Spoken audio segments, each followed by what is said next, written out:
जनाब इफ्तिखार अली शाह साहब की खुश दामन उनकी सास साहिबा का इंतकाल पाकिस्तान में हो गया और आज उनकी तदफीन हो गई है। आप सभी लोगों से इंशाअल्लाह बाद नमाज मगरिबैन मुअद्दबाना इल्तिमास है कि मरहुमा सफदरी बानो की इसाले सवाब लिए नमाज वहशत पढ़ लीजिएगा। लेकिन आइए आगाज़ मजलिस में एक मरतबा तमाम अमवात मोमिनात को और साथ इन दो मरहुमीन को, मरहुमा सफदरी बानो और मरहूम सैयद अली इब्ने मोहम्मद हाशिम की रूह को हदिया कर दें।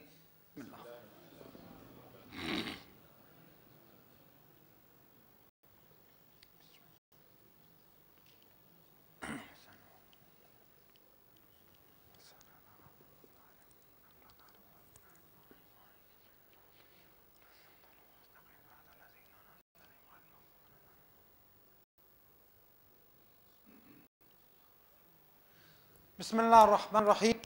अल माल वल बनून ज़ीनतुल हयातिद दुनिया वल बाक़ियातुस सालिहात खैरुन इंदा रब्बिक। अजीज़ों, कल की गुफ्तगू आपके जहन में होगी और अपने और आपके दोनों के वक्त को बचाते हुए बात जहां छोड़ी थी वहीं से जोड़ रहे हैं। बात यहीं छोड़ी थी कि मौलाए कायनात को दो हिस्सा मिला, दोहरा हिस्सा मिला खैबर में, और जो दोहरा हिस्सा मिला तो अब लोग जो खैबर से पलटे अपने अपने घरों को गए। घर में सोने की ईंटें आने के नतीजे में तमाम घर वालों की चांदी हो गई। सोने की ईंटें क्या आई कि घर वालों की चांदी हो गई। हर घर में खुशी है, लोगों के घरों में फाके हो रहे थे। लेकिन उसके बाद भी सोना बेचकर जो है खाना खरीदा जा सकता है, सोना तोड़कर लुकमा नहीं बनाया जा सकता। और आज इंसान कभी कभार इसी कोशिश में लगा हुआ है कि बस जितना कमा ले, मैं अंग्रेजी में ही तो कह रहा था कि जितना कमा ले बस सोना जमा हो जाए, दौलत जमा हो जाए। नहीं, जिस चीज को छू दूं वो सोना हो जाए। और ऐसा आपने देखा है कि कभी दुआ के मुस्तजाब होने का शायद वक्त था या इम्तिहान का वक्त था, एक साहब ने दुआ की और कबूल हो गई कि जिस चीज को छू दूं सोना हो जाए। एक सवेरा ऐसा ही हो गया, एक सवेरा ऐसा ही हो गया। बस जैसे ही उन्होंने जो है बिस्तर को हाथ लगाया सोना, पलंग को हाथ लगाया सोना, पागल से हो गए, बावले से हो गए। और उन बड़े दीवार को हाथ लगाए, दीवार सोने की, बहुत खुश हो गए, दौड़ दौड़ के कि कहीं टाइम आउट ना हो जाए। तो कहा इस टाइम के अंदर, इस वक्त के अंदर जितनी चीजें हैं सब की सब चीजों को छू लें, सोने की हो जाए, क्योंकि दुआ कबूल हो गई है। अब इसी बीच इंसान है, भूख भी लगती है। या आप ये देखें कि इंसान जो कुछ कमाता है उसमें से 2 वक्त या 3 वक्त की रोटी, चंद जोड़े कपड़े, और उसके बाद सब छोड़ जाता है। एक बात और कहूं, अजीब बदनसीब वो इंसान है कि इतना सब कुछ जमा करता है फिर छोड़ जाता है। वारिस उसे अगर हराम में खर्च कर देते हैं तो उसने जमा किया उसका भी हिसाब देना है, उन्होंने गुनाह किया उसका भी अजाब सहना है। दो बातें उसके साथ हो जाती हैं। कितनी तकलीफ की बात, माल जमा किया, ना यहां फायदा हुआ ना वहां फायदा हुआ। लेकिन अगर कोई चाहने वाला अहले बैत का होता है, ज़हीन होता है, होशियार होता है, दियार होता है, माल कमाता है, सही जगह पे खर्च कर देता है, इधर भेजता है उधर पहुंच जाता है, इधर भेजता है उधर पहुंच जाता है, आखिरत बन जाती है, हिसाब भी आसान हो जाता है, दर्जा भी बढ़ जाता है। हिसाब भी आसान हो जाता है, दर्जा भी बढ़ जाता है। लेकिन हमारा हिसाब तो अलग है। मैंने कल सदक़े की मिसालें दी थी ना कि किस तरह निकालते हैं। हमारा हिसाब अव्वल तो निकालते ही नहीं, और अगर निकालें तो किस तरह का निकलता है। बैठे थे, इतने में एक साहब आए, उन्होंने कहा मौलाना जेब कट गई। हमने अफसोस का इजहार किया, हमने कहा बहुत अफसोस हुआ आपकी जेब कट गई। इधर हमने अफसोस का इजहार किया कि आपकी जेब कट गई, बहुत अफसोस हुआ। दूसरे साहब बैठे थे, मौलाना के साथ बैठते हैं, अब अहले इल्म हो गए हैं, थोड़ा इल्म और हदीस जानते हैं, अब वो ना कहेंगे तो कौन कहेगा। फौरन कहने लगे छोड़िए जान का सदका गया, छोड़िए जान का सदका गया। अमा सदक़े और अमल का ताल्लुक नियत से होता है। सदक़े और अमल का ताल्लुक एक तरफ से दिया जाए दूसरे तक पहुंचे, ना आपने दिया ना पहुंचा। और अगर सदका इसी तरह से होता है तो फिर आज के सारे चोर, सारे डाकू सदके में जिएंगे और खैरात पर जिएंगे। सलवात पढ़े बावाज़े बुलंद।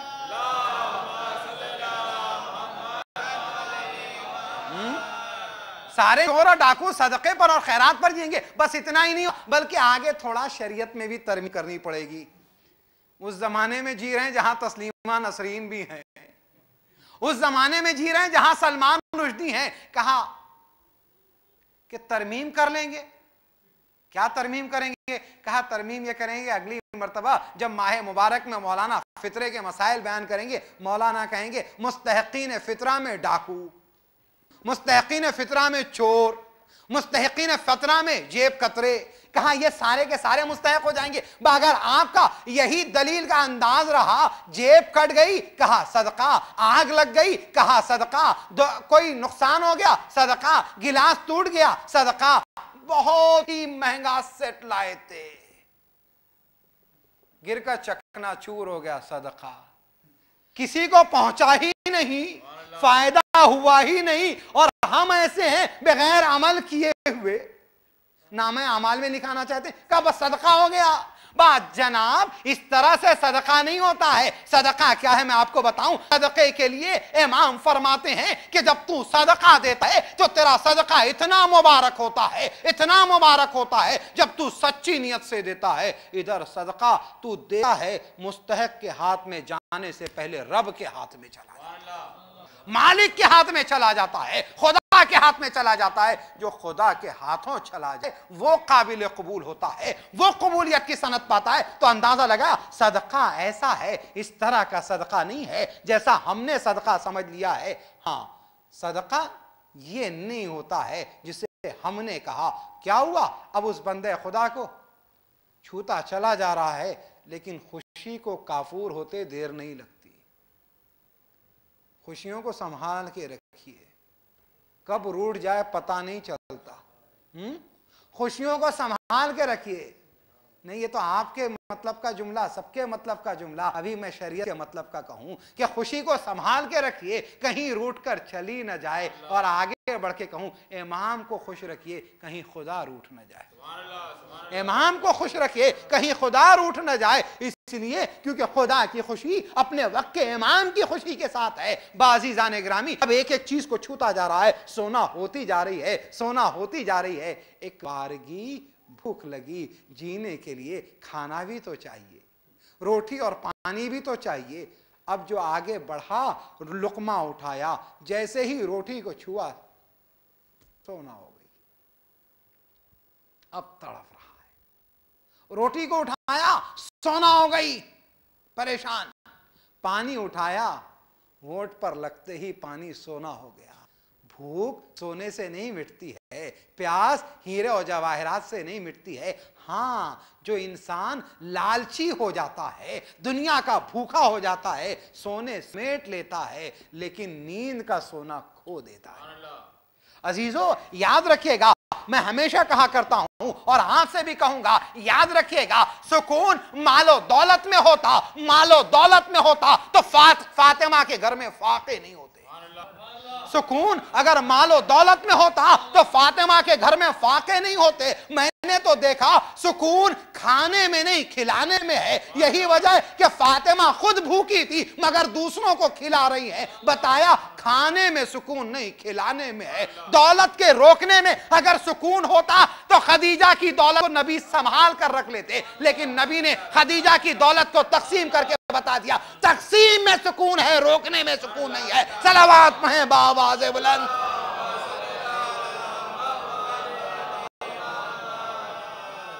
मिलजुल कर सलावत पढ़िएगा बावाज़े बुलंद।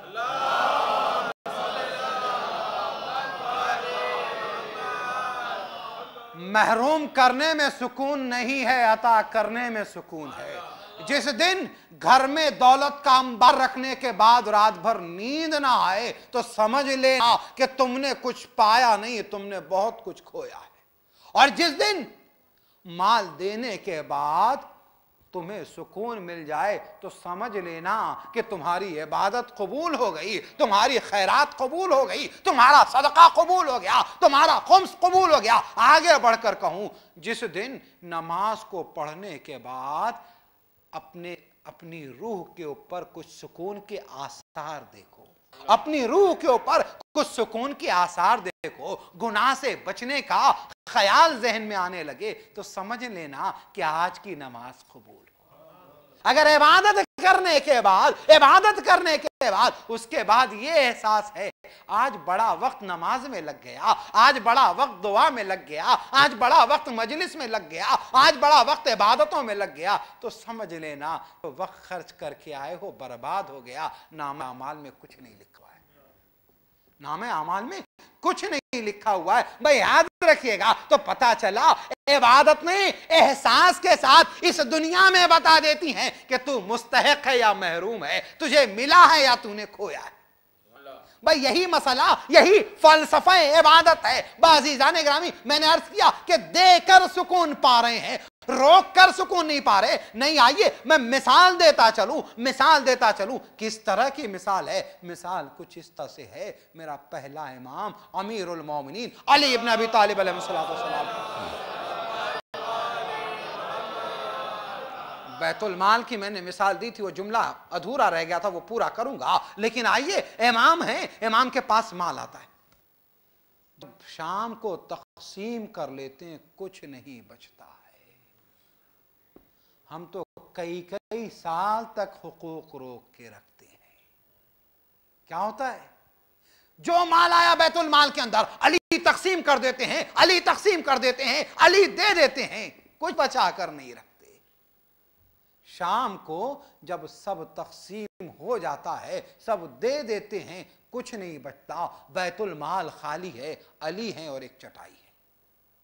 बैतुल माल खाली है, अली है और एक चटाई है। अली खड़े होते हैं, नमाजें अली तो पढ़ा करते हैं, लेकिन शुक्राने की नमाज पढ़ते हैं। माबूद मुस्तहिकीन का हक उन तक पहुंचा दिया, माबूद तमाम हकदारों का हक पहुंचा दिया।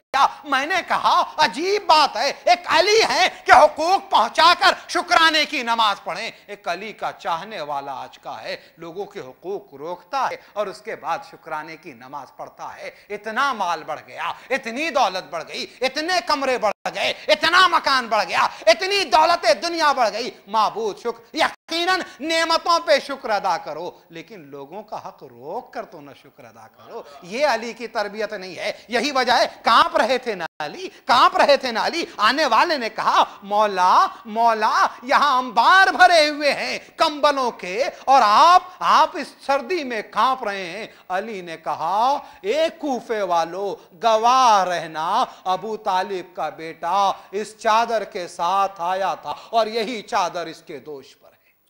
अबू तालिब का बेटा इस चादर के साथ आया था, यही चादर इसके दोष पे है। मैंने कहा, मौला आप भी मुसलमान हैं, आपका भी हक है। कहा, इमाम और उम्मत का बड़ा फर्क है। इमाम और उम्मत का बड़ा फर्क है। नहीं, इमाम और उम्मत का फर्क इमाम ने बताया है, तो आओ मैं उस जुमले को याद दिला दूं। मेरे मौला के पास आने वाला आता है और कहता है, मौला मेरा भाई जो है उसने दुनिया की सारी नेमतें छोड़ दी, सारी नेमतें छोड़ दी, जो हैं आपके पास नेमतें इस्तेफादा कीजिए, हक रोक कर न कीजिए। सारी नेमतें छोड़ दी हैं, खाना पीना छोड़ दिया है, लज्जतें दुनिया छोड़ दी है। इमाम के पास आकर कहता है, चाहने वाला मेरे भाई ने ऐसा शुरू कर दिया करना। इमाम ने बुलाया, उसके बाद कहा, ऐसा क्यों करता है? कहा, मौला आप भी तो यही कर रहे हैं। इमाम ने कहा, मैं इमाम वक्त हूं, तू इमाम वक्त नहीं है, क्योंकि मेरी जिम्मेदारियों में से ऐसा है, मेरी ड्यूटीज में से ऐसा है कि मैं सोसाइटी के सबसे कमजोर और गरीब आदमी के लेवल पे आकर